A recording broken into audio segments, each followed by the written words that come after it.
अनुमेयं शुभ्रकायं सकायं सुखमयमनपायं मुक्त्युपायं विमायं हृहयममयमेयं देयमां नायकेयं सदयमसदजेयं श्रीसहायं भजेऽहम्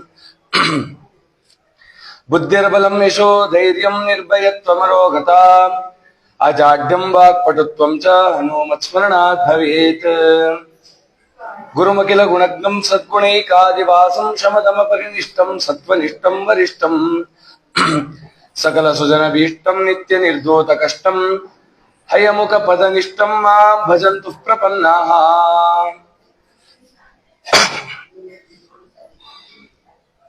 नमोस्तु तात्विका देवाः विष्णु भक्तिपरायणाः धर्म मार्गे प्रेरयन्तु भवन्तः सर्व एव हि। यस्य वाक् कामधेनुर्नः कामितार्थान् प्रयच्छति सेवेतं जय योगीन्द्रं कामभानशिलं सदा। अर्थिकल्पितकल्पोऽयं प्रत्यर्थिगतकेसरी व्यासतीर्थ गुरुर्भूयादस्मदिष्टार्थसिद्धये दुर्वादिद्वान्तरवये वैष्णवेन्दीवरेन्दवे श्रीराघवेन्द्र गुरवे नमोऽत्यन्तदयालवे आपादमौलिपर्यन्तं गुरूणाम् आकृतिं स्मरेत् तेन विघ्नाः प्रणश्यन्ति सिद्ध्यन्ति च मनोरथाः। श्रीगुरुभ्यो नमः हरि ओम्।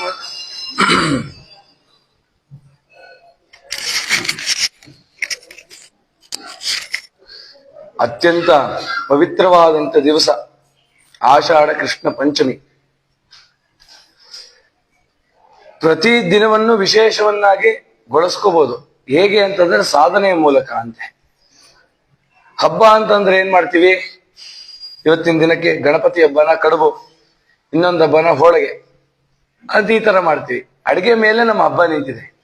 ಆದ್ರೆ ಹಿಂದಿನ ಕಾಲದಲ್ಲಿ ಹಬ್ಬ ಹೇಗ್ ಪ್ರಾರಂಭ ಆಗ್ತಿತ್ತು? ಹಿಂದೆ ಹಬ್ಬ ಹೇಗ್ ಪ್ರಾರಂಭ ಆಗ್ತಿತ್ತು ಅಂತಂದ್ರೆ, ಬೇಕಾದ್ರೆ ಈ ಕಡೆ ಕೂತ್ಕೊಂಡ್ಬಿಡ್ರಿ. ಹೇಗೆ ಹಬ್ಬ ಪ್ರಾರಂಭ ಆಗ್ತಿತ್ತು ಅಂತಂದ್ರೆ ತೋರಣ ಕಟ್ಟೋದ್ರಿಂದ ಪ್ರಾರಂಭ ಆಗ್ತಾ ಇತ್ತು. ತೋರಣ ಮಾಡಬೇಕು, ಅರ್ಶಿನ ಕುಂಕುಮ ತಟ್ಟೆ ಸಿದ್ಧ ಮಾಡ್ಕೋಬೇಕು. ಏನು ಇಲ್ಲ, ಆ ಕಡೆ ಹೊಡ್ರಿ, ಆ ಕಡೆ ಹೋಗಿ, ನೀವು ಅಲ್ಲೇ ಹೋಗಿ, ಅಲ್ಲೇ ನಿಂತ್ಕೊಳ್ಳಿ. ಅರ್ಶಿನ ಕುಂಕುಮ ತಟ್ಟೆ ಸಿದ್ಧ ಮಾಡ್ಕೋಬೇಕು. ದೇವತಾರಾಧನೆಗೆ ಏನೇನ್ ಬೇಕೆಲ್ಲ ಸಿದ್ಧ ಮಾಡ್ಕೋಬೇಕು. ಆದ್ರೆ ಹಬ್ಬ ಹೇಗ್ ಪ್ರಾರಂಭ ಆಗ್ತಿತ್ತು ಅಂತಂದ್ರೆ ಅಭ್ಯಂಜನ ಸ್ನಾನ ಮಾಡೋದ್ರಿಂದ, ಬೆಳಗ್ಗೆ ಎಣ್ಣೆ ಹಚ್ಕೊಂಡು ನೆಂದು ಬಿಸಿ ಬಿಸಿ ನೀರು ಸ್ನಾನ ಮಾಡಿ ದೇವ್ರ ಪೂಜೆ ಮಾಡಿ ಹೊಸ ಬಟ್ಟೆ ಹಾಕೊಂಡು ಆ ಸಂಭ್ರಮವೇ ಸಂಭ್ರಮ. ಇವತ್ತು ಕಳೆದೋಗ್ಬಿಟ್ಟಿದೆ. ಹಬ್ಬದ ದಿನ ಎಣ್ಣೆ ಹಚ್ಕೋಬೇಕಂದ್ರೆ ಶಾಸ್ತ್ರಕ್ಕೆ ಹಚ್ಕೋಪ್ಪ ಅಂತ ಹೇಳ್ತೀವಿ. ಆ ಸ್ಥಿತಿಗೆ ನಾವು ಬಂದಿದ್ದೀವಿ. ಆದ್ರೆ ಆ ಸಂಭ್ರಮವನ್ನ ನಾವು ಹೇಗ್ ಗಳಿಸ್ಕೋಬೇಕು ಅಂದ್ರೆ ನಮ್ಮ ಆಚಾರ ವಿಚಾರವನ್ನ ಉಳಿಸ್ಕೊಂಡ್ರೆ ಅದೇ ಸಂಭ್ರಮ. ಬೇರೆ ದಿನೇನು ಹೊಸದೇನು ಮಾಡೋದ್ ಬೇಡ.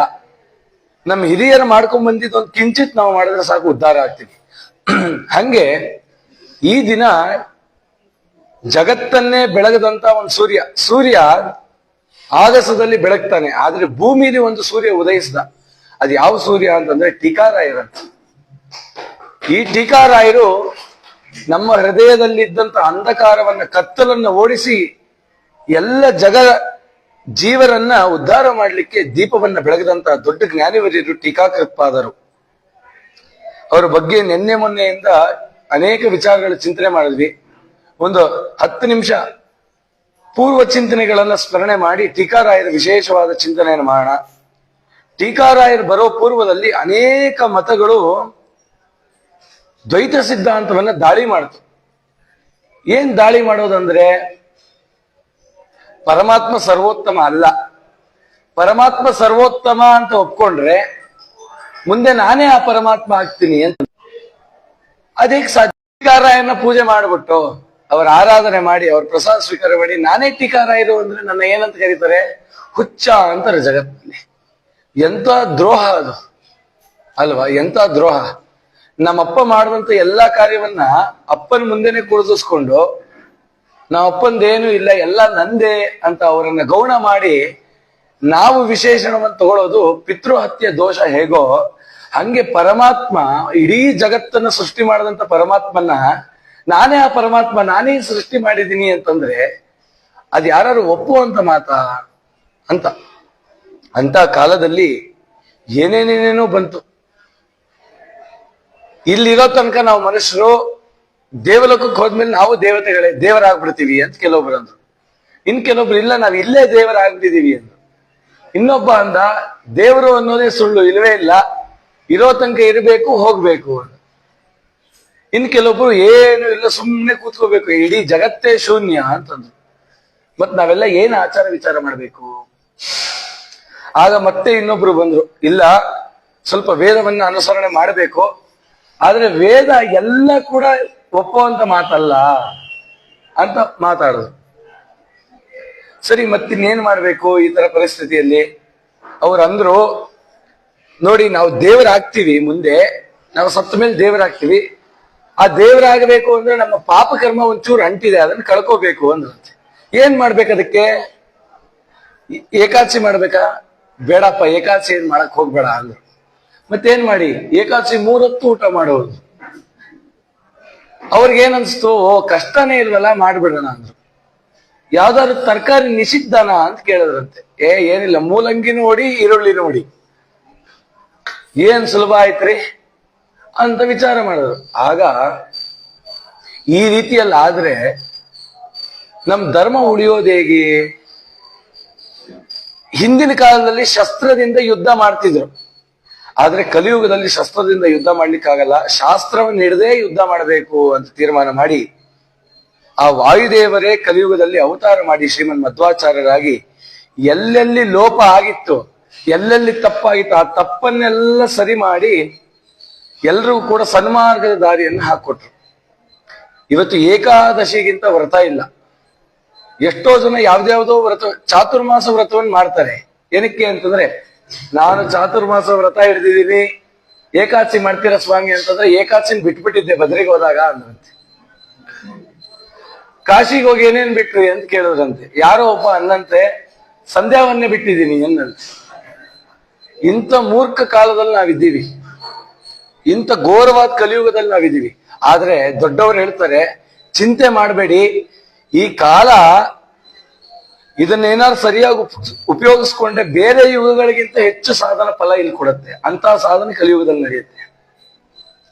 ಹಾಗಾಗಿ ಆ ಮಧ್ವಾಚಾರ್ಯರು ಈ ಜ್ಞಾನವನ್ನ ನಮಗೆ ನೀಡಿದ್ರು. ಆದ್ರೆ ಮಧ್ವಾಚಾರ್ಯರು ಮಾತು ಎಂತದ್ದು ಅಂತಂದ್ರೆ, ಮಧ್ವಾಚಾರ್ಯ ಜೀವನ, ಮಧ್ವಾಚಾರ್ಯರ ಕ್ರಮ ಎರಡೂ ಒಂದೇ. ಏನದು ಅಂತಂದ್ರೆ, ಮಧ್ವಾಚಾರ್ಯರು ಬದ್ರಿಕಾಶ್ರಮಕ್ಕೆ ಹೋದಾಗ ಸುಮಧ್ವ ವಿಜಯದಲ್ಲಿ ಹೇಳ್ತಾರೆ, ಒಂದು ಪರ್ವತದ ಮೇಲೆ, ಶಿಖರದ ಮೇಲೆ ಒಂದು ಕಾಲಿಟ್ರೆ ಇನ್ನೊಂದು ಕಾಲಿಡ್ತಿದ್ದು ಇನ್ನೊಂದು ಶಿಖರದ ಮೇಲೆ ಅಂತೆ. ಮಧ್ವಾಚಾರ್ಯರ ಪಾದ ಹೇಗೆ ಒಂದು ಶಿಖರದಿಂದ ಇನ್ನೊಂದು ಶಿಖರನೋ, ಮಧ್ವಾಚಾರ್ಯರ ಪದ ಕೂಡ ಹಾಗೆ, ಒಂದ್ ಕಡೆಯಿಂದ ಒಂದ್ ಕಡೆ. ನಮಗೆ ಅಷ್ಟು ಸುಲಭಕ್ಕೆ ಅರ್ಥ ಆಗಲ್ಲ. ಅದಕ್ಕೇನೆ ಟೀಕಾಕೃತ್ಪಾದರು ಯಾಕೆ ಅವತಾರ ಮಾಡಿದ್ರು ಅಂತಂದ್ರೆ, ಒಂದು ಪಾದದಿಂದ ಒಂದು ಪಾದಕ್ಕೆ ಹೋಗುವಾಗ ಅಷ್ಟು ವಿಚಾರ ನಮ್ಗೆ ತಿಳಿಬೇಕಲ್ಲ, ಅರ್ಥ ಆಗಲ್ವಲ್ಲ. ಅದಕ್ಕೆ ಸುದೀರ್ಘವಾದ ಟೀಕೆಯನ್ನ ರಚನೆ ಮಾಡ್ತಾರೆ. ಆ ಮಧ್ವಾಚಾರ್ಯ ಕಾಲದಲ್ಲಿ ಒಂದು ಆಕಳಿತ್ತು, ಅಂದ್ರೆ ಎತ್ತಿತ್ತು. ಆ ಎತ್ತು ಮೇಲೆ ಮಧ್ವಾಚಾರ್ಯರ ಗ್ರಂಥಗಳನ್ನೆಲ್ಲ ಹೊತ್ತಿ ಒರೆಸ್ತಾ ಇದ್ರಂತೆ. ಯಾರೋ ಒಬ್ರು ಶಾಪ ಕೊಟ್ಟುಬಿಟ್ರಂತ ಆ ಎತ್ತಿಗೆ.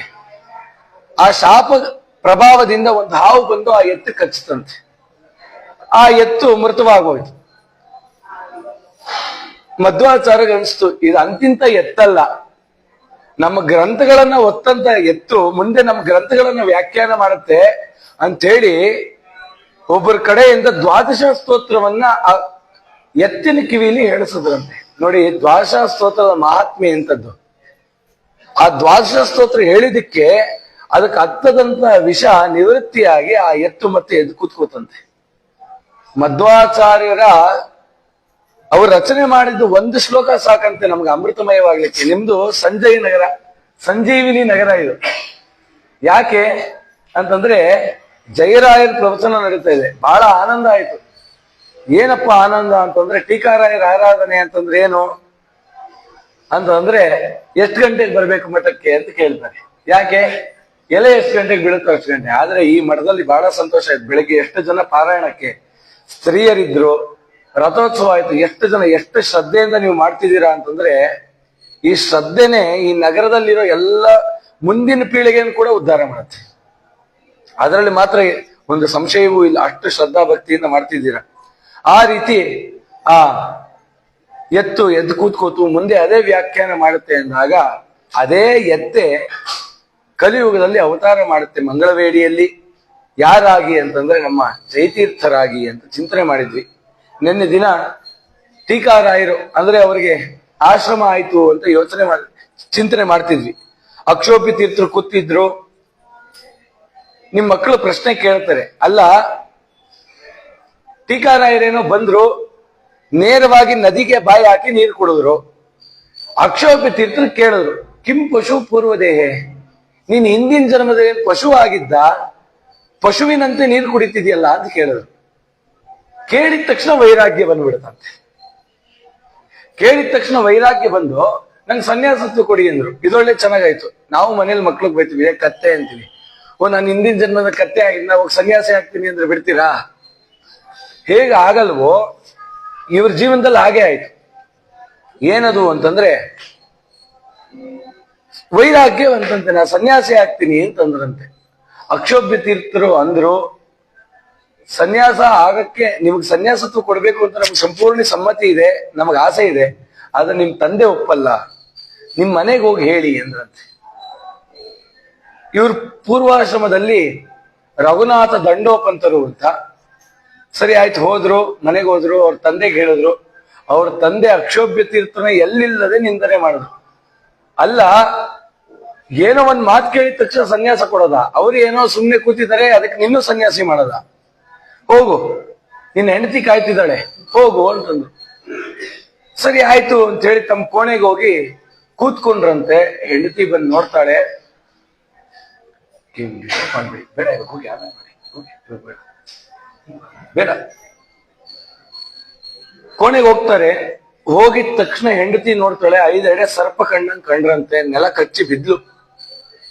ಇವರನ್ನ ಮುಟ್ಲಿಕ್ಕೆ ಸಾಮರ್ಥ್ಯ ಇದೆಯಾ ನನಗೆ ಅಂತ ಆ ವಿಚಾರವನ್ನ ಮನೆಗೆ ಹೋಗಿ ಹೇಳಿದಾಗ, ಇಲ್ಲ, ಇದು ಭಗವತ್ ಆಜ್ಞೆ, ನಾವು ಯತಿಗಳಾಗ್ಲೇಬೇಕು ಅಂತ ಹೋದ್ರು. ಅಕ್ಷೋಭ್ಯ ತೀರ್ಥರ ಹತ್ರ ಹೋಗಿ ದೀರ್ಘದಂಡ ನಮಸ್ಕಾರ ಮಾಡಿ ಅಕ್ಷೋಭ್ಯ ತೀರ್ಥರನ್ನ ಕೇಳಿದ್ರು, ಸ್ವಾಮಿ ನನಗೆ ಸನ್ಯಾಸವನ್ನ ನೀಡಿ.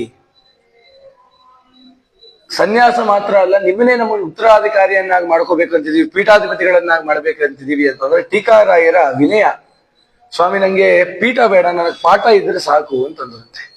ಯಾವ ಅಧಿಕಾರವೂ ನಮಗ್ ಬೇಡ, ನಿಮ್ಮ ಒಂದು ಅನುಗ್ರಹ ಬಲ ಇದ್ರೆ ಸಾಕು. ಸರಿ ಆಯ್ತು. ಆ ಅಕ್ಷೋಭ್ಯ ತೀರ್ಥರು ಇವರಿಗೆ ಆಶ್ರಮವನ್ನ ಕೊಟ್ರು. ಸರಿ, ಆಶ್ರಮ ಕೊಟ್ರು, ವಿದ್ಯಾಭ್ಯಾಸ ಏನಾರು ಇದೆಯಾ? ಯಾವ್ದಾದ್ರು ವಿದ್ಯಾಪೀಠದಲ್ಲಿ ಏನಾದ್ರು ಹೋಗಿ ಅಧ್ಯಯನ ಮಾಡಿದ್ರೆ ಟೀಕಾರಾಯರು ಅಂತಂದ್ರೆ ಎಲ್ಲೂ ಅಧ್ಯಯನವೇ ಮಾಡಿಲ್ಲ.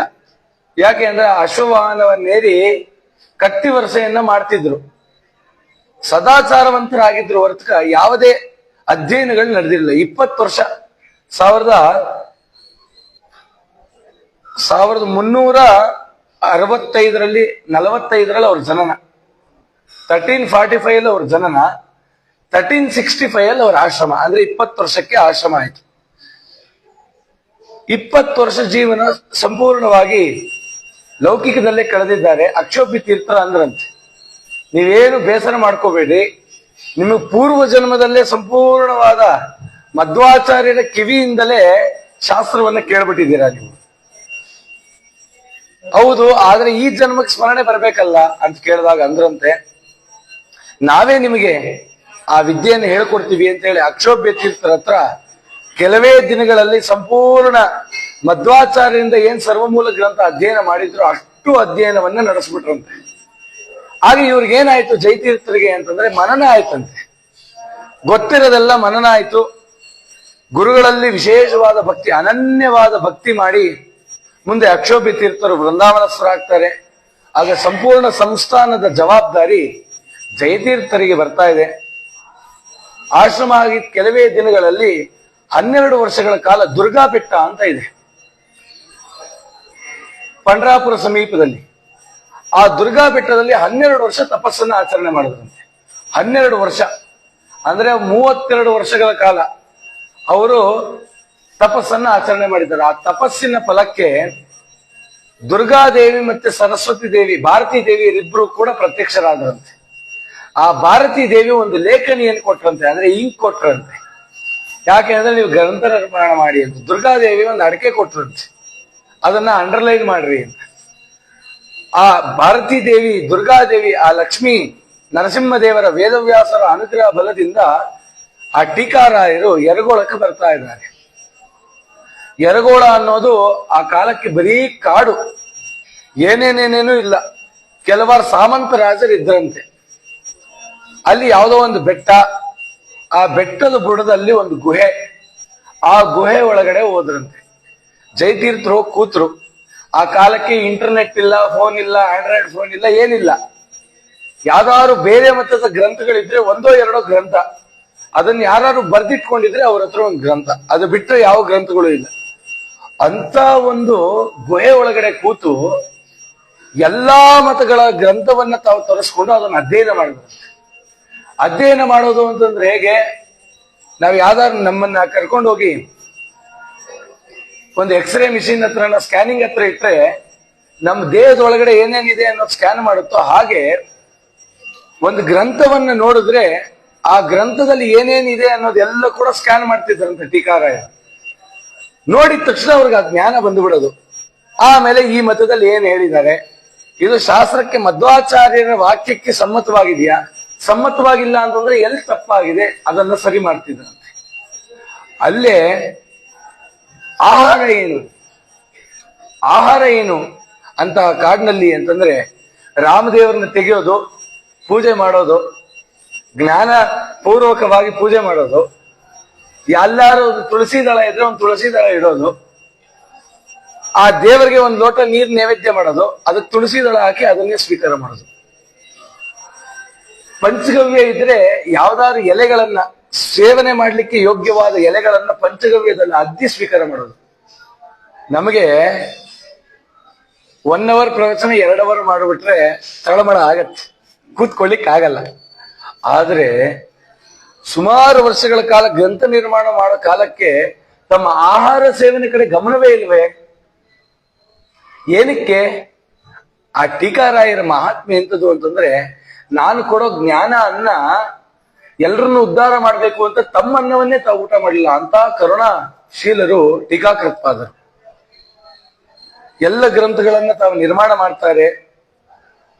ಒಮ್ಮೆ ವಿದ್ಯಾರಣ್ಯರು ಬಂದ್ರಂತೆ. ವಿದ್ಯಾರಣ್ಯರು ಇವ್ರ ಗ್ರಂಥದ ಒಂದು ಟೀಕೆಯನ್ನ ನೋಡಿದ್ರಂತೆ.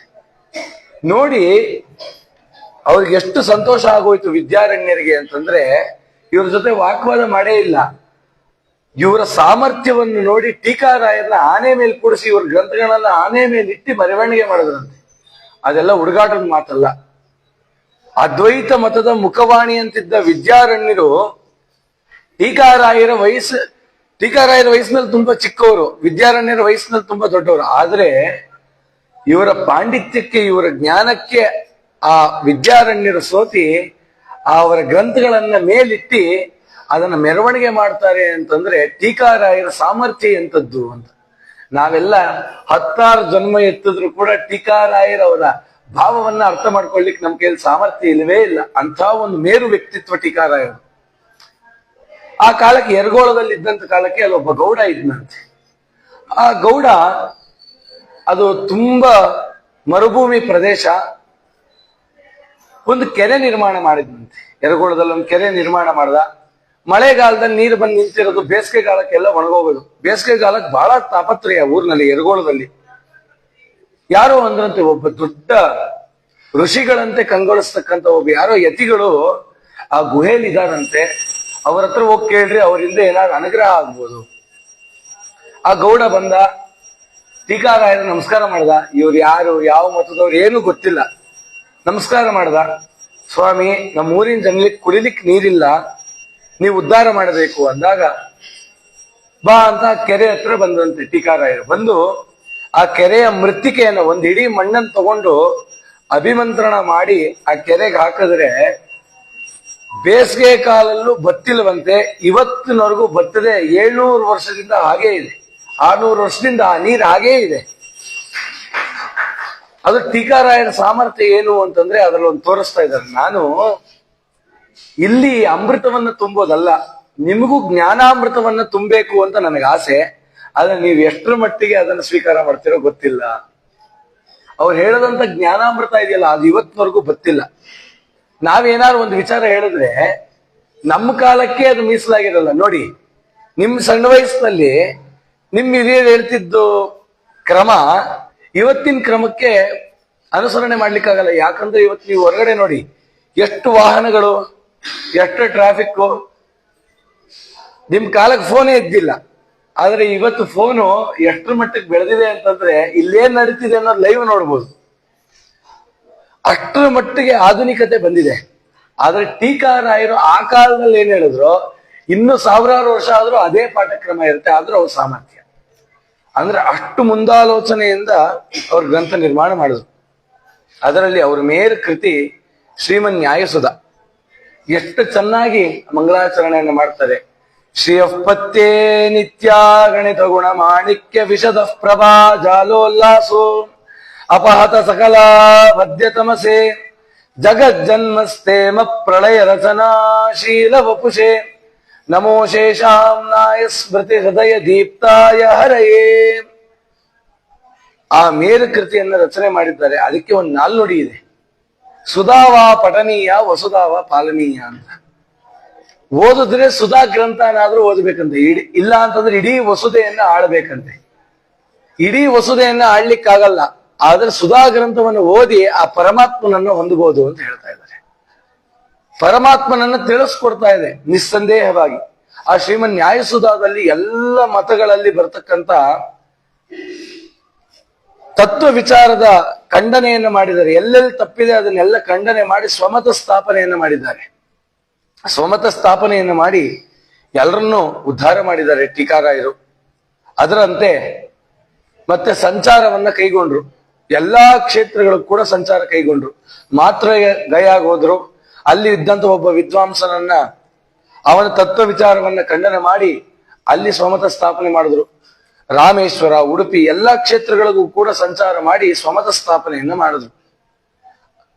ಸ್ವಮತ ಸ್ಥಾಪನೆಯನ್ನ ಮಾಡಿ ನಮ್ಮ ಧರ್ಮ ಅದು ಮುಂದುವರಿಬೇಕು, ಅದು ಎಂದೆಂದಿಗೂ ನಿಲ್ಲಬಾರದು ಅಂತ ಹೇಳಿ ದೊಡ್ಡ ಕಾರ್ಯವನ್ನ ಮಾಡಿ ನಮ್ಮ ಗುರುಗಳು ಕೂಡ ನಮ್ಮನ್ನು ಉತ್ತರಾಧಿಕಾರಿಯಂತೆ ಮಾಡಿದ್ರು. ನಾವು ಒಬ್ಬ ಒಳ್ಳೆ ಉತ್ತರಾಧಿಕಾರಿಯನ್ನ ಮಾಡಬೇಕು ಅಂತ ನೇಮಕ ಮಾಡಿ ವಿದ್ಯಾಧಿರಾಜರು ಅಂತ ಅವರಿಗೆ ತಮ್ಮ ಉತ್ತರಾಧಿಕಾರಿಯನ್ನಾಗಿ ಮಾಡಿಕೊಂಡು ಅಲ್ಲೂ ಕೂಡ ತಮ್ಮ ಸಾಮರ್ಥ್ಯವನ್ನ ತಾವು ತೋರಿಸ್ತಾ ಇದ್ದಾರೆ. ಇಂಥ ಟೀಕಾಚಾರ್ಯರನ್ನ ನಾವು ವರ್ಣಿಸ್ಲಿಕ್ಕೆ ಸಾಧ್ಯನಾ ಅಂತ ರಾಘವೇಂದ್ರ ಸ್ವಾಮಿಗಳೇ ಸೋತೋಗ್ಬಿಡ್ತಾರಂತೆ.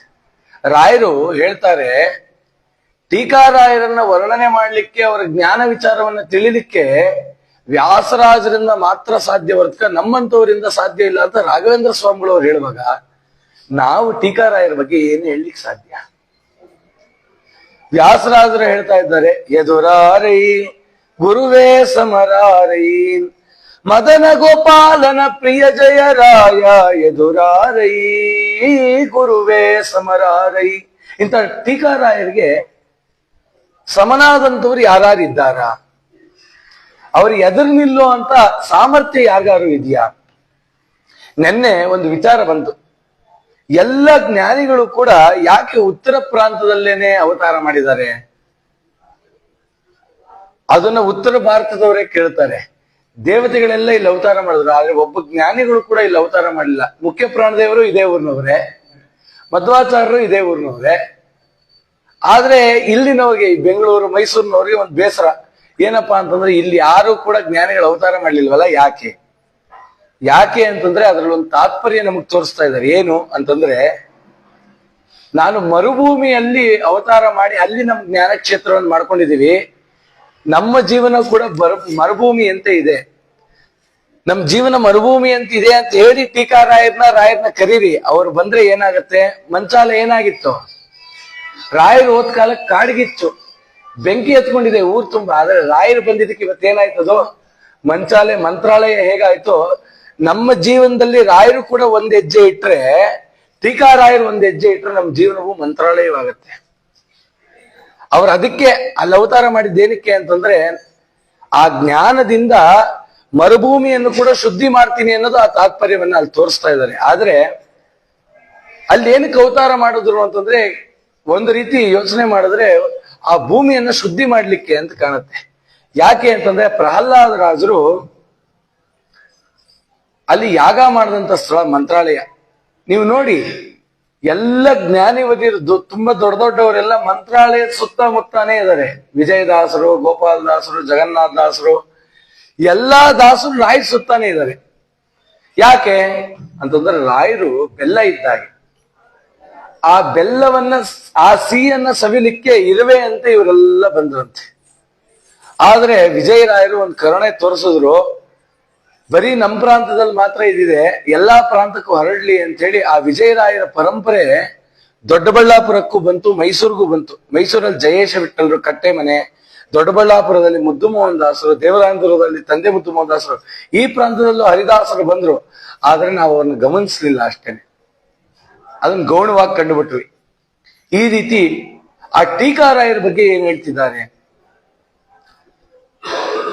ವ್ಯಾಸ ಸೂತ್ರಗಳೆಂಬೋ ಮಂದರವನು ವೇದ ರಾಶಿಗಳೆಂಬೋ ಕ್ಷೀರವಾರಿಧಿಯೊಳಿಟ್ಟು ಶ್ರೀ ಸರ್ವಜ್ಞರ ವಾಕ್ಪಾಶದಿಂದ ಸುತ್ತಿ ಶ್ರೀ ಸುಧ ನ್ಯಾಯ ಸುದೆ ಪಡೆದೆಯತೀಂದ್ರ ಎದುರಾರೈ ಗುರುವೇ ಸಮರಾರೈ. ಅವರನ್ನ ವರ್ಣನೆ ಮಾಡುವಾಗ ಹೇಳ್ತಾ ಇದ್ದಾರೆ, ವೇದವ್ಯಾಸ ದೇವರು ಬ್ರಹ್ಮಸೂತ್ರಗಳನ್ನು ಕೊಟ್ರು ಮಧ್ವಾಚಾರ್ಯರಿಗೆ. ಅದಕ್ಕೆ ಮುಂಚೆ ಎಷ್ಟೋ ಜನರು ಕೊಟ್ರು. ಬ್ರಹ್ಮಸೂತ್ರಗಳನ್ನು ಕೊಟ್ಟು ಬ್ರಹ್ಮಸೂತ್ರಕ್ಕೆ ಅರ್ಥ ನಿರ್ಣಯ ಮಾಡಿ ಅಂತ. ಏನು ಬ್ರಹ್ಮಸೂತ್ರ ಅಂದ್ರೆ? ನಮ್ಮ ಶಂಕರ ನಾರಾಯಣಾಚಾರ್ಯ ಹೇಳಿದ್ರು, ನೀವು ತುಂಬಾ ಡೀಟೇಲ್ ಆಗಿ ಹೋಗ್ಬೇಡಿ, ಕಣ್ಣು ಮುಚ್ಚುವಂತ ಪರಿಸ್ಥಿತಿ ಬರುತ್ತೆ, ಅಂದ್ರೆ ನಿದ್ದೆ ಬರುತ್ತೆ ಅಂತ. ಒಂದ್ ತಮಾಷೆ, ನಿದ್ದೆ ಹೋಗ್ಬೇಕಾದ್ರೆ ಕೆಲವಾರು ಮಾತಾಡಬೇಕು. ಕನಕದಾಸರು ಯಾರೋ ಕರೆದ್ನಂತೆ ಒಬ್ಬ ಗೌಡ, ನೋಡಪ್ಪ ಕನಕ, ನಮ್ಮ ಮನೆಗೆ ಬಂದು ಹರಕತೆ ಮಾಡು, ನೀನು ರಾತ್ರಿ ಜಾಗರಣೆ ಮಾಡ್ಬೇಕು, ಹರಕತೆ ಮಾಡು. ಆಯ್ತು ಅಂತ ಕನಕದಾಸರು ಬಂದ್ರು, ಕೂತ್ರು. ಒಂದ್ ಮಾತಾಡಕ್ಕಿಲ್ಲ ಕನಕದಾಸರು 10 ಪ್ರಶ್ನೆ ಕೇಳ್ತಿದ್ನಂತೆ. ಆ ಪ್ರಶ್ನೆಗೆ ಉತ್ತರ ಕೊಡೋ ಕಾಲಕ್ಕೆ ನಿದ್ದೆ ಮಾಡ್ಬಿಡ್ತಿದ್ದ. ಕನಕದಾಸರಿಗೆ ಸಿಟ್ಟು ಬಂತಂತೆ. ನೋಡಿದ್ರೆ ನಾನು ಮಾತಾಡಿದ್ರೆ ಮಾತಾಡ್ಲಿಕ್ಕೆ ಬಿಡಲ್ಲ, ಉತ್ತರ ಕೊಟ್ರೆ ನಿದ್ದೆ ಮಾಡ್ತಾನೆ. ಕನಕದಾಸರ ಒಂದ್ ಕೆಲಸ ಮಾಡಿ ಎಬ್ಸದ್ರಂತೆ, ಯಜಮಾನ ಎದ್ದೇಳಪ್ಪ, ನನ್ಗೂ ಒಂದ್ ಸಮಸ್ಯೆ ಇದೆಯಪ್ಪ, ಒಂದ್ ಡೌಟ್ ಇದೆ, ಅದನ್ನ ಕ್ಲಿಯರ್ ಮಾಡ್ತೀಯಾ ಅಂತ ಕೇಳಿದ್ರಂತೆ ಕನಕದಾಸರು. ಅಯ್ಯೋ ಅದಕ್ಕೇನಂತ ಹೇಳ್ರಿ ಕನಕದಾಸರೇ, ಹೇಳ್ತೀನಿ. ಏನು ಅಂತಂದ್ರೆ ಅಂದ್ರಂತೆ, 10 ತಲೆ ಕೆಂಪಾದವನ, 10 ತಲೆ ಕೆಂಪಾದವನ, 6 ತಲೆ ಕಪ್ಪಾದವನ. ಯಾರು? 10 ತಲೆ ಕೆಂಪಾದವನ. 10 ತಲೆ ಕೆಂಪಾದವರು ಯಾರು? 6 ತಲೆ ಕಪ್ಪಾದವನ. ಅವನ ಸಕನ ಪಿತನ ವೈರಿಯ ಅನುಜನ ಪತ್ನಿ ಬಂದಳೀಗ ಅಂದ್ರಂತೆ. ಅವನಿಗೆ ಎಲ್ಲಿತ್ತೋ ನಿದ್ದೆ ಕಿತ್ಕೊಂಡು ಹೊಟ್ಟೋಯ್ತು. ಅದಕ್ಕೆ ದೊಡ್ಡವರನ್ನ ಮಾತು ಹೇಳಿದ್ದಾರೆ, ಕನಕನ್ ಕೆಣಕ್ ಬೇಡ, ಕೆಣಕ್ ತಿಣಕ್ ಬೇಡ ಅಂತ. ಅವನ್ ನಿದ್ದೆ ಹೊಟ್ಟೋಯ್ತು, ತಲೆ ಕೆಡಿಸ್ಕೊಂಡ ಸ್ವಾಮಿ ಇನ್ನೊಂದ್ಸರಿ ನಾ ಪ್ರಶ್ನೆ ಮಾಡಲ್ಲ, ನೀವೇ ಉತ್ತರ ಕೊಡಿ ಏನಂತೆ. ಅದಕ್ಕೆ ಅವರು ಅಂದ್ರಂತೆ, 10 ತಲೆ ಕೆಂಪಾದವನ 6 ತಲೆ ಕಪ್ಪಾದವನ ಅಂತಂದ್ರೆ ಬೆಂಕಿ. 10 ತಲೆ ಕೆಂಪಾಯ್ತು ಅಲ್ವಾ, 6 ತಲೆ ಕಪ್ಪಾಯ್ತು ಅಂದ್ರೆ ಅಗ್ನಿ. ಅಗ್ನಿಯ ಸಖ ಯಾರು? ವಾಯು. ಆ ವಾಯುದೇವರ ಪಿತ ರಾಮದೇವರು. ರಾಮದೇವರು ವೈರಿ ರಾವಣನ್ ತಮ್ಮ ಇನ್ನೊಬ್ಬ ಕುಂಭಕರ್ಣನ ಹೆಂಡತಿ ನಿದ್ರಾದೇವಿ ಬಂದಳೀಗ ಅಂದ್ರಂತೆ. ಹಾಗೆ ಆ ಒಂದ್ ನಿದ್ದೆ ಹೋಗ್ಬೇಕು ಅಂತಂದ್ರೆ ನೀವು ಜಾಸ್ತಿ ಹೇಳ್ಕೊಂಡು ಹೋಗ್ಬೇಡಿ, ತುಂಬಾ ಸರಳವಾಗಿ ಹೇಳಿ ಅಂತಂದ್ರೆ ಹಾಗಾಗಿ ತುಂಬಾ ಸರಳವಾಗಿ ಹೇಳ್ತೀನಿ. ವೇದ ಅನ್ನೋದು ಸಮುದ್ರ ಇದ್ದಾಗೆ. ಎಂತ ಸಮುದ್ರ ಅಂತಂದ್ರೆ ಅದನ್ನ ನಾವೆಲ್ಲ ಸ್ಪರ್ಶ ಮಾಡ್ಲಿಕ್ಕಾಗಲ್ಲ. ಅದಕ್ಕೆ ವೇದವ್ಯಾಸ ದೇವರು ಏನ್ ಕರುಣೆ ಮಾಡಿದ್ರು ಅಂತಂದ್ರೆ, ಇಡೀ ವೇದದ ಸಾರವನ್ನ ಸೂತ್ರಪ್ರಾಯವಾಗಿ ಮಾಡಿದ್ರು. ವೇದವನ್ನ ವಿಭಾಗ ಮಾಡಿದ್ರು. ಮೊದಲು ಋಗ್ವೇದ, ಯಜುರ್ವೇದ, ಸಾಮವೇದ, ಅಥರ್ವಣ ವೇದ ಅಂತ ಮಾಡಿದ್ರು. ಆದ್ರೆ ಅದನ್ನು ಕೂಡ ನಮ್ ಕೈಯಲ್ಲಿ ಮಾಡಕ್ಕಾಗಲ್ಲ ಅಂತಂದ್ವಿ. ಅವಾಗ ಏನ್ ಮಾಡಿದ್ರು, ಇಡೀ ವೇದದ ಎಸೆನ್ಸ್ ಏನ ವೇದದ ಸಾರ ಇದೆ ಅದನ್ನ ಬ್ರಹ್ಮಸೂತ್ರ ಅಂತ ಮಾಡಿದ್ರು. ಸೂತ್ರಪ್ರಾಯವಾಗಿ. ಸೂತ್ರ ಅಂತಂದ್ರೆ ಏನು ಅಂತಂದ್ರೆ, ನೀವು ಅಷ್ಟೋತ್ತರ ಮಾಡ್ತೀರಾ 108, ಆ ತರ ಚಿಕ್ಕದು ಏನೇನು ವಿಚಾರ ಇದೆ ಅಥಾತೋ ಬ್ರಹ್ಮ ಜಿಜ್ಞಾಸ ಓಂ ಅಷ್ಟೇ ಚಿಕ್ಕದು. ಆದ್ರೆ ಅದರ ವಿಚಾರ ಇಡೀ ಜನ್ಮ ಬೇಕು. ಒಂದೇ ಎರಡನೇದಕ್ಕೆ ಹೋಗೋದು ಬೇಡ, ಬ್ರಹ್ಮ ಜಿಜ್ಞಾಸ ಮಾಡ್ಲಿಕ್ಕೇನೆ ಇಡೀ ಜನ್ಮ ಬೇಕು. ಆ ತರ ಬ್ರಹ್ಮಸೂತ್ರವನ್ನ ನಿರ್ಮಾಣ ಮಾಡಿ ಈ ಬ್ರಹ್ಮಸೂತ್ರಕ್ಕೆ ಯಾರ ಅರ್ಥ ಹೇಳ್ತೀರಾ ಅಂತ ಕೇಳಿದ್ರಂತೆ ವೇದವ್ಯಾಸ ದೇವರು. ಶಂಕರಾಚಾರ್ಯ ಬಂದ್ರು, ರಾಮಾನುಜಾಚಾರ್ಯ ಬಂದ್ರು, ಯಾರ್ಯಾರು ಬಂದ್ರು. ಆದ್ರೆ ವೇದವ್ಯಾಸ ದೇವರಿಗೆ ಏನ್ ಅಂತ ಇಷ್ಟ ಆಗ್ಲಿಲ್ವಂತೆ. ಮಧ್ವಾಚಾರ್ಯರು ಬಂದ್ರಂತೆ, ಮಧ್ವಾಚಾರ್ಯಗೂ ಕೊಟ್ರಂತೆ ಬ್ರಹ್ಮಸೂತ್ರಕ್ಕೆ ಭಾಷ್ಯ ಬರೀರಿ ಅಂತ. ಮಧ್ವಾಚಾರ್ಯ ಭಾಷ್ಯ ಬರೆದ್ರಂತೆ, ಅಚ್ಯುತ ಪ್ರೇಕ್ಷಾಚಾರ್ಯಗೂ ತೋರ್ಸಿದ್ರು, ತುಂಬಾ ಸಂತೋಷ ಆಯ್ತು. ಮತ್ತೆ ಬದ್ರಿಗೆ ಹೋದ್ರಂತೆ. ಬದ್ರಿಯಲ್ಲಿ ವೇದವ್ಯಾಸ ದೇವರ ದರ್ಶನ ಆಯ್ತಂತೆ. ವೇದವ್ಯಾಸ ದೇವರು ಅಂದ್ರಂತೆ, ಬೇರೆಯವ್ರದೆಲ್ಲ ನಾನೇ ಓದಿ ಬೇಜಾರಾಗಿದೆ, ನೀವೇನ್ ಬರ್ದಿದ್ದೀರಾ ನೀವೇ ಹೇಳಿ. ಮಧ್ವಾಚಾರ್ಯ ಅವರು ಬರ್ದಿದ್ದೆಲ್ಲ ಭಾಷೆವನ್ನ ಹೇಳಿದ್ರೆ ಅದು ಎಷ್ಟು ಸಂತೋಷ ಆಗೋಯ್ತು ವೇದವ್ಯಾಸ ದೇವರಿಗೆ. ಇನ್ನೊಂದ್ಸಲ ಹೇಳು ಅಂದ್ರಂತೆ.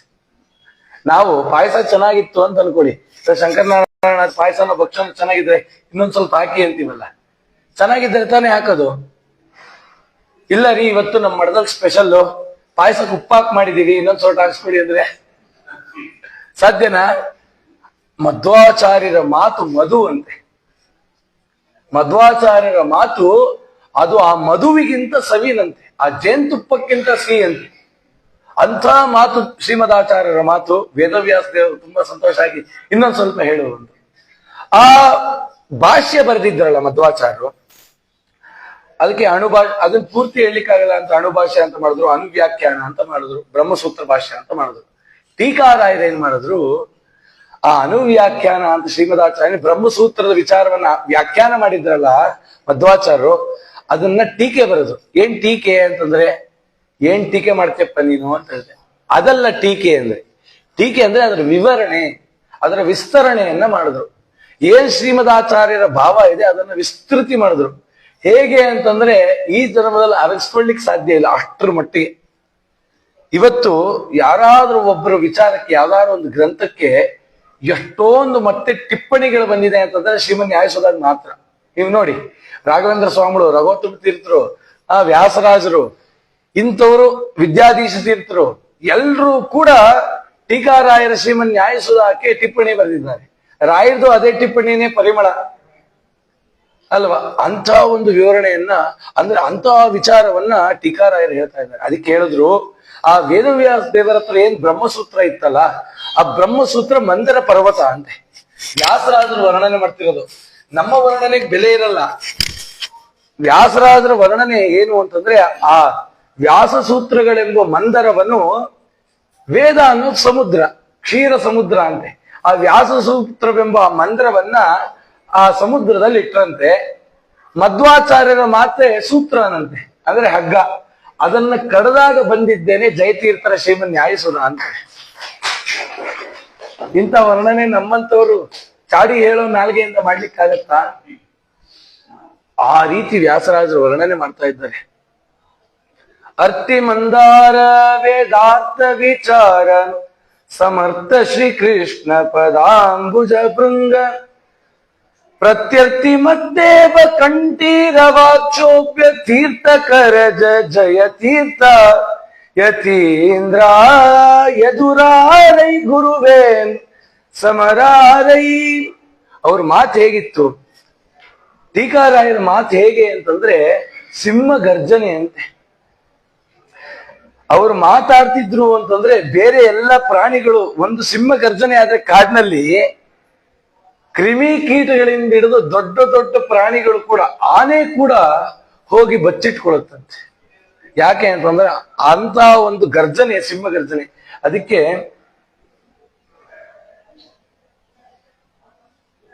ವ್ಯಾಸರಾಜರು ಹೇಳುವಾಗ ಹೇಳ್ತಾ ಇದ್ದಾರೆ,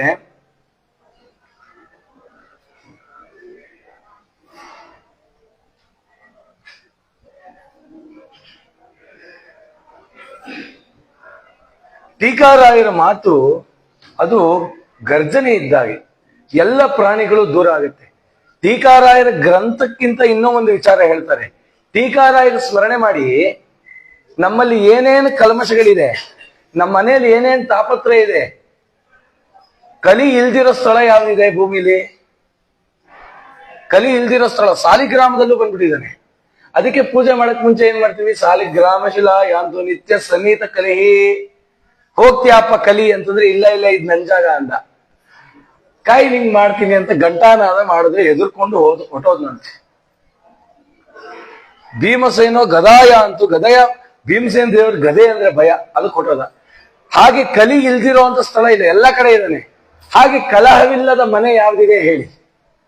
ಹಿಂದೆ ಸಾಸಿವೆ ಇಲ್ಲದ ಮನೆ ಕೇಳಿದ್ರು, ಕಲಹವಿಲ್ಲದ ಮನೆ ಯಾವುದು?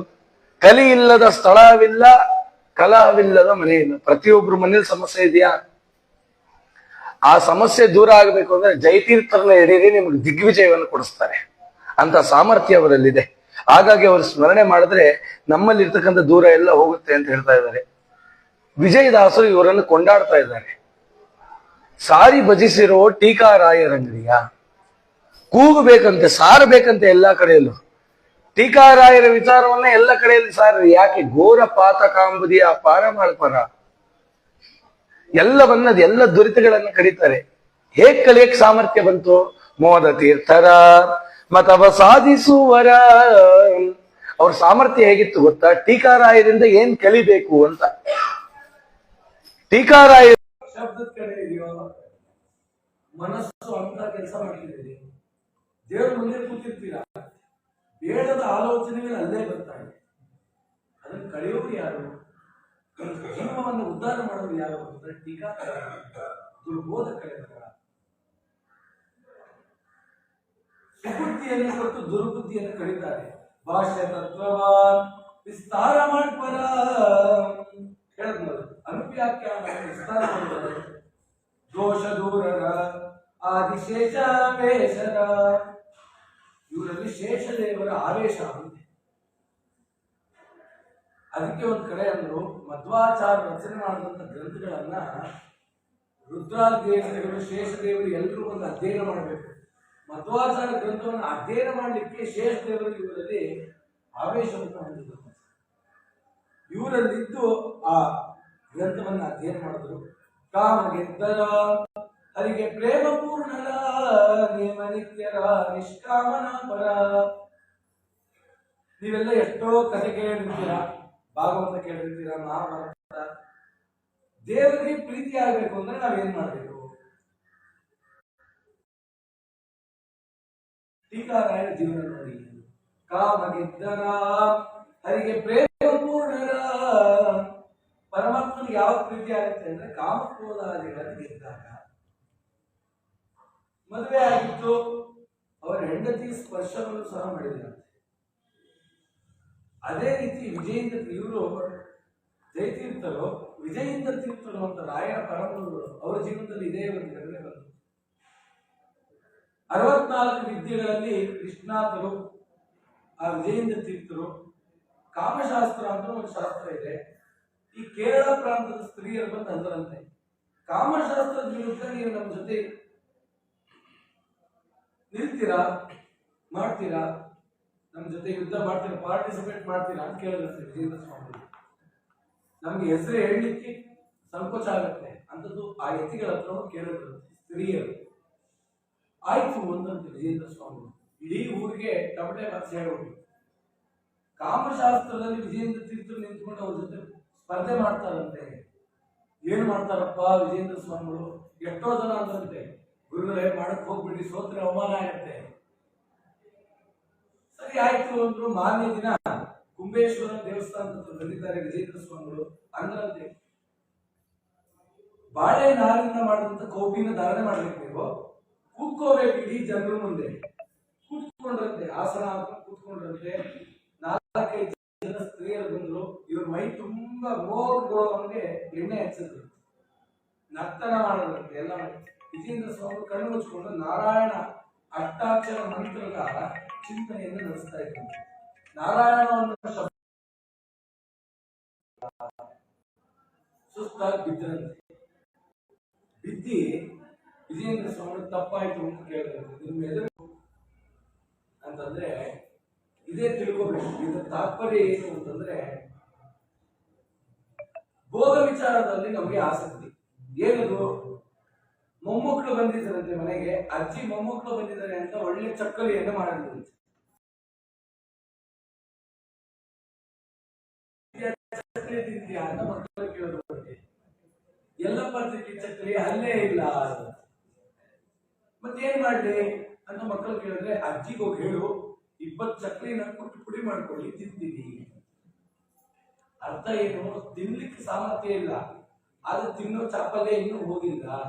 ಅದೇ ಹೇಳ್ತಾ ಇದ್ದಾರೆ.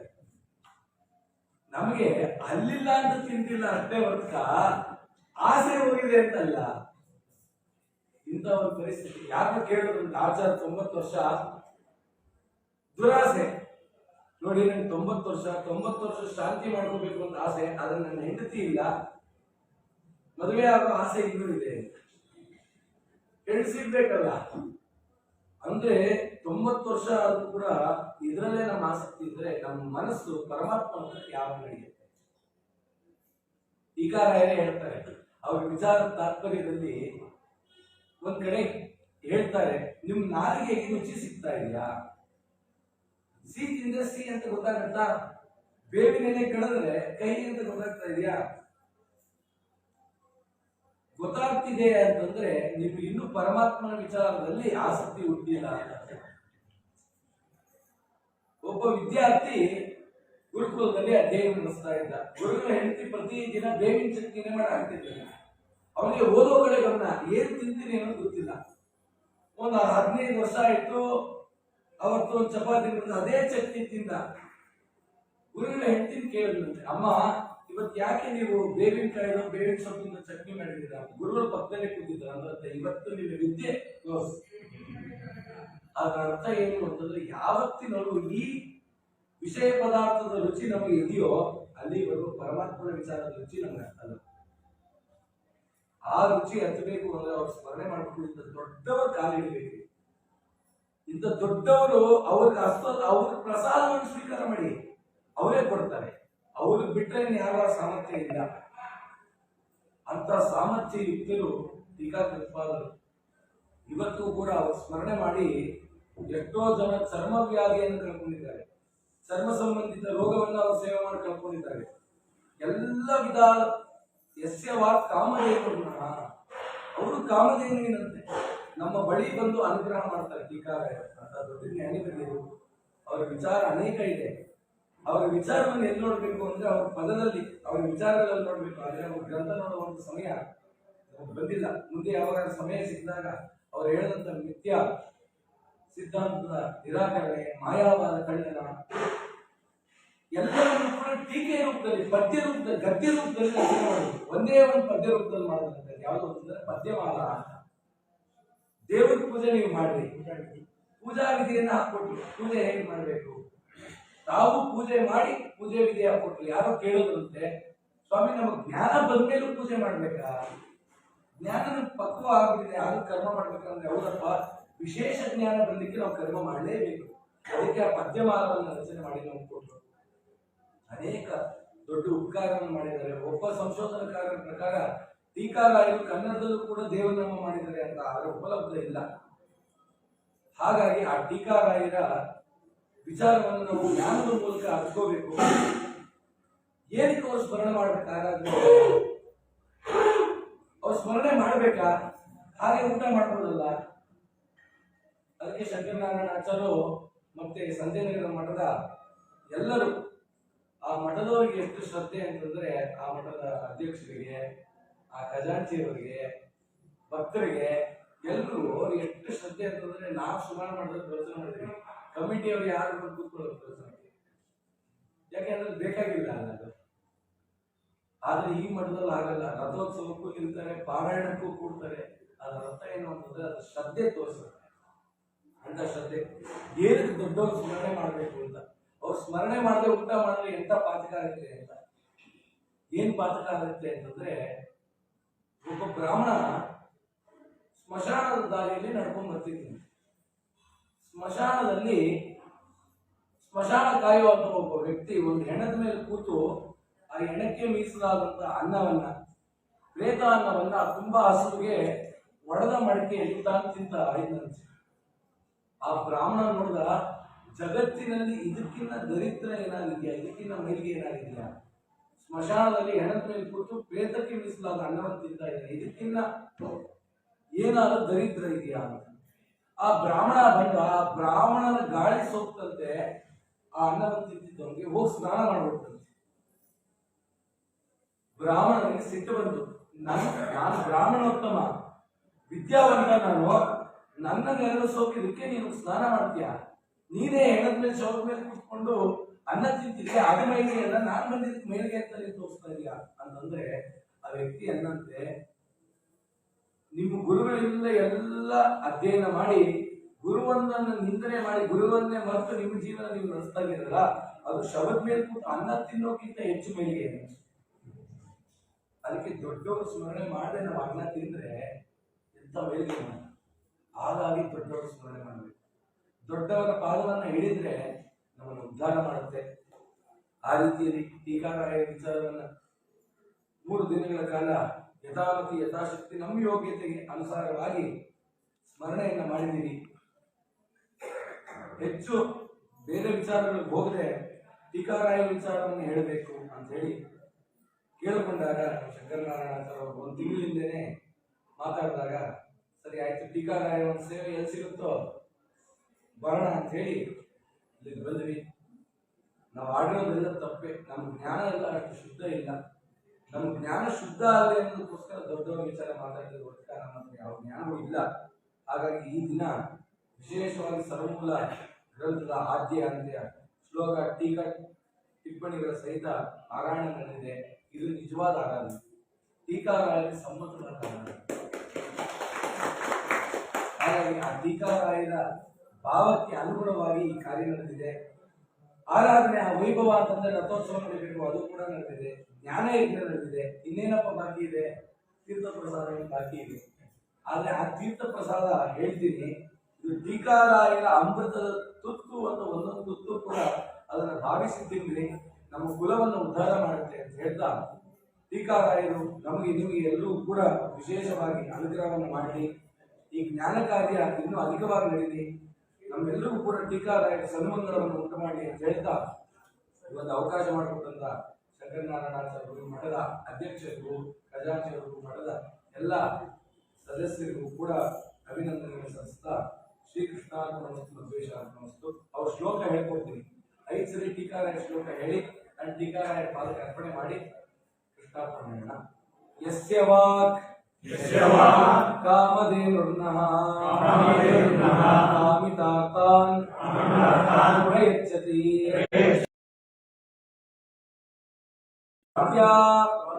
ಸಿದ್ಧಾಂತ ದುರ್ದಂತ ವಿಧ್ವಂಸನ ವಿಚಕ್ಷಣಃ ಜೈತೀರ್ಥಾಖ್ಯ ಧರಣಿರ್ ವಾಸತಾಂ ಹೃದಂಬರೇ ಶ್ರೀಮನ್ಯಾಯ ಸುತಾಯೇನ ನಿರ್ಮಿತಾ ಧೀಮತಾ ತಂ ಜ್ಞಾನಾದಿ ಗುಣೋಪೇತಂ ಜಯತೀರ್ಥ ಗುರುಂ ಭಜೆ. ಮಧ್ವಶಾಸ್ತ್ರ ಮಹಾಚಾಪ ಮನುದ್ಧಾರ್ಯ ಕಪಿತೈರೈ ಉದ್ಧೃತ್ಯ ಕೀರ್ತಿಂ ಯೋಲಭೆ ತಂ ಜಯಾಗ್ಯಂ ಸದಾ ಭಜೆ. ಒಂದು ವಿಚಾರವನ್ನ ಹೇಳ್ತೀನಿ ಕಡೆಯಲ್ಲಿ. ಟೀಕಾರಾಯರ ವಿಚಾರದಲ್ಲಿ ಇವತ್ತು ಯಾರಿಗಾದ್ರೂ ಮಾತಾಡಬೇಕು ಅಂದ್ರೆ ಭಯವನ್ನು ಉಂಟು ಮಾಡುವ ಒಂದು ಸಮಾಜ ಎಲ್ರಿಗೂ ಗೊತ್ತು ಯಾವ ವಿಚಾರ ಅಂತ. ಟೀಕಾರಾಯರ ಜ್ಞಾನದ ವಿಚಾರವನ್ನು ಮಾತಾಡಲಿಕ್ಕಿಂತ ಬೇರೆ ವಿಚಾರ ನಮ್ಮ ಸಮಾಜದಲ್ಲಿ ಬಹಳ ಗಲಭೆ ಆಗುತ್ತೆ. ಮುಂದಿನ ಸಮಾಜಕ್ಕೆ ಏನು ಕೊಡುಗೆ? ನಮ್ಮ ಮಕ್ಕಳು ಭಾಗವತ ಹೇಳ್ತೀನಿ, ಮಹಾಭಾರತ ಹೇಳ್ತೀನಿ ಅಂದ್ರೆ ಕೇಳಿಕ್ ಸಿದ್ಧ ಇದ್ದಾರ? ಅವ್ರು ಏನ್ ಹೇಳ್ತಿದ್ದಾರೆ ಗೊತ್ತಾ? ನೀವೇ ಕಿತ್ತಾಡ್ತಿದ್ದೀರಾ, ನಿಮ್ ಮಾತನ್ನ ನಾವೆಲ್ಲ ಕೇಳಿ ಅಂತ ಹೇಳ್ತಾ ಇದ್ದಾರೆ. ಟೀಕಾರಾಯರ ಜ್ಞಾನದ ವಿಚಾರ ಮಾತಾಡ್ಲಿಕ್ಕೆ ಸಿದ್ಧ ಇದೆ. ಇವತ್ತಿನ ಸಂಶೋಧನೆ ಹೇಗಿದೆ ಅಂತಂದ್ರೆ, ಒಬ್ಬರು ಒಂದು ಪುಸ್ತಕದಲ್ಲಿ ಬರೆದಿದ್ದಾರೆ, ಟೀಕಾರಾಯರ ತಂದೆ ತಾಯಿ ಅಂದ್ರೆ ದಂಡೋಬದ್ಧ ನರಸಿಂಹರಾಯರಿಗೆ ಸಂತಾನ ಇರಲಿಲ್ಲ. ಅದಕ್ಕೆ ಅವ್ರು ಏನ್ ಮಾಡೋದಂತೆ, ಮಂತ್ರಾಲಯದಲ್ಲಿ ಒಬ್ರು ಯತಿಗಳಿದ್ದರಂತೆ, ರಾಘವೇಂದ್ರ ಸ್ವಾಮಿಗಳು ಅಂತ. ಅವರು ಸೇವೆ ಮಾಡಿ ಟೀಕಾರಾಯರನ್ನು ಪಡೆದಿದ್ದಾರೆ. ಇದು ನಮ್ಮ ಸಂಶೋಧನೆ ಹಣೆ ಬರ. ಈಗಿರೋ ಕಾಲಕ್ಕೆ ನಮ್ಮ ಸಂಶೋಧನೆ ಎಲ್ಲಿ ಬರುತ್ತೆ? ಸೋತಮರ ದ್ರೋಹ ನಡೀತಿದೆ ಅಷ್ಟೇನೆ, ಆಯ್ತಾ? ಸೋತಮರ ದ್ರೋಹ ನಡೀತಿದೆ. ಅಂತ ಪರಿಸ್ಥಿತಿಗಳು ದೂರ ಮಾಡ್ಬೇಕು. ಜೈತೀರ್ಥರೆ ಎಲ್ಲರೂ ಕೂಡ ಜೈವನ್ನು ಉಂಟು ಮಾಡಬೇಕು ಅಂತ ಅವರಲ್ಲಿ ಪ್ರಾರ್ಥನೆ ಮಾಡ್ತಾ ನಮ್ಮಲ್ಲಾಗಿರುವಂತ ಸಂಕಟಗಳು ದೂರ ಆಗಲಿ, ನಮ್ಮ ಸಮಾಜ ಇನ್ನೂ ಬೆಳೀಲಿ. ಪ್ರತಿಯೊಬ್ರು ಕೂಡ ಮುಂದಿನ ಪೀಳಿಗೆ ಜನ ತುಂಬಾ ಕಮ್ಮಿ ಜನ ಇದ್ದಾರೆ. ಯಾಕೆ ನಿಮ್ಮ ಮಕ್ಕಳು ಬಂದಿಲ್ಲ, ರಜಾ ಸಿಕ್ಕಿಲ್ಲ ಅನ್ನೋದು ಬೇರೆ. ಅದೇ ಎಲ್ಲ ಟೂರ್ ಹೊಡಿಬೇಕು ಅಂದ್ರೆ ರಜಾ ಆಗ್ತಾನೆ, ಯಾಕೆ ಬರ್ತಾ ಇಲ್ಲ? ಆಸಕ್ತಿ ಇಲ್ಲ ಅಲ್ಲಿ. ಮತ್ ಮುಂದೆ ಟೀಕಾರಾಯರು ಅರ್ಪಣೆ ಮಾಡ್ತಾ ಇದ್ದಾರೆ. ಇನ್ನು 10 ವರ್ಷ ಆದ್ಮೇಲೆ ಇನ್ನು ತುಂಬಾ ಹಣ್ಣನ್ನ ವಯಸ್ಸಾದ್ಮೇಲೆ ಯಾರು ನಡೆಸ್ತಾರೆ ಇದನ್ನ? ಮಧ್ವನವಮಿ ಅಂತ ಹೇಳ್ತೀವಿ. ಮಧ್ವನವಮಿ ಒಬ್ಬರು ಯುವಕರು ಇರಲ್ಲ. ಮತ್ ಮಧ್ವಾಚಾರ ಸಿದ್ಧಾಂತದಲ್ಲಿ ಹೇಗೆ ದೀಕ್ಷೆ ಬರುತ್ತೆ?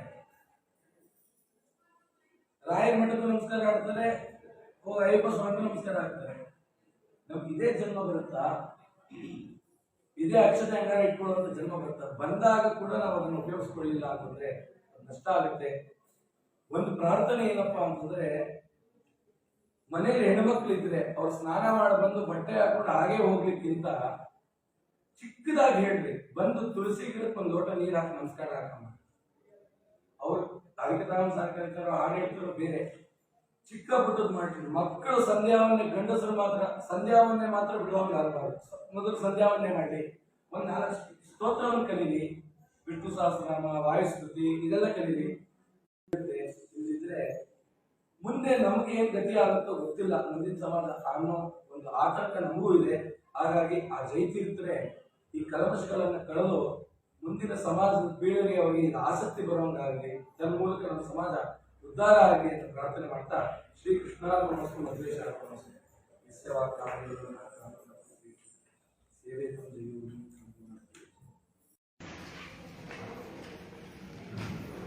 ಹರೇ ಶ್ರೀನಿವಾಸ. ಡಾಕ್ಟರ್ ಚರಣ್ ವಸಿಷ್ಠ ಅವರು ನಮಗೂ ಅಷ್ಟು ಕಾಂಟ್ಯಾಕ್ಟ್ ಇದ್ದಿಲ್ಲ. ಶಂಕರನಾರಾಯಣರವರು ಒಂದು ವಾರ 15 ದಿವಸ ಕೆಳಗ ಇದರಂತೆ ಅವ್ರ ಕಡೆಯಿಂದ ಪ್ರವಚನ ನಡೆಸಬೇಕಂತ ಅವರು ಹೇಳಿದಾಗ ನಮಗೂ ತುಂಬ ಸಂತೋಷದಿಂದ ಅವ್ರಿಗೆ ಫೋನ್ ನಂಬರ್ ಕೊಟ್ಟರು. ಅವರು ಸಂಪರ್ಕ ಮಾಡಿದರು, ನಾವು ಮಠದ ವತಿಯಿಂದ ಸಹ ಸಂಪರ್ಕ ಮಾಡಿದ್ವಿ. ಅವರು ತುಂಬ ಉತ್ಸಾಹದಿಂದ ಒಪ್ಕೊಂಡ್ರು. ಆದರೆ ನಾವು ಒಂದು ವಾರ ಮಾಡಿ ಅಂತ ನಾನು ಕೇಳ್ತಾ ಇದ್ದೆ. ಅವ್ರಿಗಿಂತ ಅನಾನುಕೂಲ ಇದೆ ನನಗೆ, ನೆಕ್ಸ್ಟ್ ಮುಂದೆ ಹೇಳ್ತೀನಿ ಅಂತ ಹೇಳಿದ್ರು. ಅದಕ್ಕೆ ಅಟ್ಲೀಸ್ಟ್ ಆದರೂ 3 ದಿವಸಗಳ ಕಾಲ ಮಾಡಿ ಅಂತ ಹೇಳಿದಾಗ ಅವ್ರು ತುಂಬ ಪೂರ್ವಕ ಒಪ್ಕೊಂಡಿದ್ದಾರೆ. ಅವರಿಗೆ ನಮ್ಮ ಕಾರ್ಯಕಾರಿ ಸಂಸ್ಥೆ ಬರಬೇಕು ಮತ್ತು ನಿಮ್ಮೆಲ್ಲ ಭಕ್ತರ ಅವರಿಗೆ ತುಂಬ ಧನ್ಯವಾದಗಳನ್ನು ನಮಸ್ಕಾರಗಳನ್ನು ತಿಳಿಸುತ್ತೇನೆ. ನೀವೆಲ್ಲ ತಿಳಿದ ಹಾಗೆ ಶಂಕರನಾರಾಯಣ ಅವರು ಪ್ರತಿ ವರ್ಷ ಸುಮಾರು ನಾನು ತಿಳಿದ ಮಟ್ಟಿಗೆ ನಾನು ನೋಡ್ತಾ ಇರೋದು ಒಂದು 10-12 ವರ್ಷದಿಂದ ನೋಡ್ತಾ ಇದ್ದೀನಿ. ಅದಕ್ಕೆ ಮುಂಚೆನೂ ಮಾಡ್ತಾರಂತ ಅನ್ಕೋತೀನಿ. ಪ್ರತಿ ವರ್ಷ ಜಯತೀರ್ಥರ ಆರಾಧನೆ ತುಂಬ ಖುಷಿಯಿಂದ ಎಲ್ಲರನ್ನ ಕರೆದು ಬಂದು ಒಳಗ ಎಲ್ಲರನ್ನ ಕರೆದು ಮಠದ ವತಿಯಿಂದ ಅವ್ರನ್ನೆಲ್ಲರನ್ನ ಕರೆದು ತುಂಬ ಅಚ್ಚುಕಟ್ಟಾಗಿ ಮಾಡ್ತಾರೆ. ಅವರಿಗೆ ಸಹ ನಮ್ಮ ಕಾರ್ಯಕಾರಿ ಸಮಿತಿ ಪರವಾಗಿ ಮತ್ತು ನಿಮ್ಮೆಲ್ಲ ಪರವಾಗಿಯೂ ದೇವರಲ್ಲಿ ಪ್ರಾರ್ಥಿಸ್ತೇನೆ. ಅವರಿಗೆ ಇನ್ನೂ ಒಳ್ಳೆಯ ಆರೋಗ್ಯ ಕೊಟ್ಟು ಮುಂದೆ ಇನ್ನೂ ತುಂಬ ಹೆಚ್ಚಿನ ಸೇವೆ ಮಾಡಲಿಕ್ಕೆ ಅಂತ ಅವರಿಗೆ ದೇವರಲ್ಲಿ ಪ್ರಾರ್ಥಿಸುತ್ತೇನೆ. ಈಗ ನಮ್ಮ ಮಠದ ವತಿಯಿಂದ ಆಚಾರ್ಯರಿಗೆ ತುಳಸಿ ಪತ್ರ ಸಮರ್ಪಣೆ ಮತ್ತು ಫಲ ಸಮರ್ಪಣೆ, ಅದನ್ನು ನಮ್ಮ ಸೇವಕರ್ತರು ಮತ್ತು ನಮ್ಮ ಖಜಾಂಚಿಗಳಾದ ಇಬ್ಬರು ಜಾಯಿಂಟ್ ಆಗಿ ಆಚಾರ್ಯಕ್ಕೆ ಸಮರ್ಪಿಸಬೇಕಾಗಿದೆ ವಿನಂತಿ.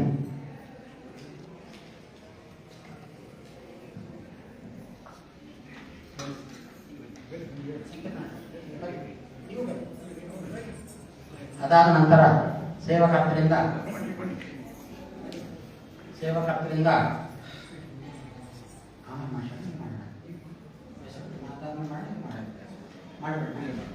ಎಸ್ಬಿಟ್ಟು ಆದ ನಂತರ ಆಚಾರ್ಯಕ್ಕೆ ಫಲ ಸಮರ್ಪಣೆ.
ಈಗ ಖಜಾಂಚಿಗಳು ಮತ್ತು ಶಂಕರನಾರಾಯಣ ಅವರು ಆಚಾರ್ಯರಿಗೆ ಮಠದ ವತಿಯಿಂದ ಸಮರ್ಪಣೆ ಮಾಡೋದಾಗಿ ವಿನಂತಿಸಿಕೊಳ್ತೇನೆ.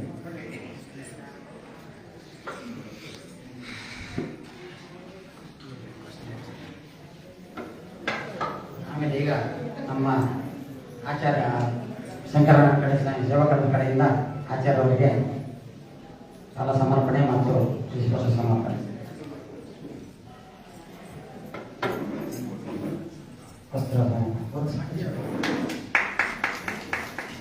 ನಮ್ಮ ಶಂಕರನಾಯಕರು ತುಂಬಾ ಸೇವೆ ಮಾಡ್ತಾ ಇದ್ದಾರೆ. ಅವರಿಗೆ ನಮ್ಮ ಆಚಾರ್ಯ ಕಡೆಯಿಂದ ಒಂದು ಚಿಕ್ಕ ಸನ್ಮಾನ ಮಾಡಬೇಕಾಗಿ ಅವರಿಗೆ ನೆನೆಸ್ಕೊಳ್ತಿದ್ದೇನೆ.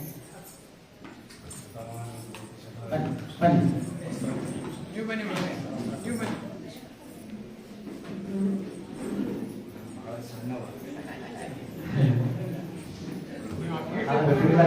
ತಾವು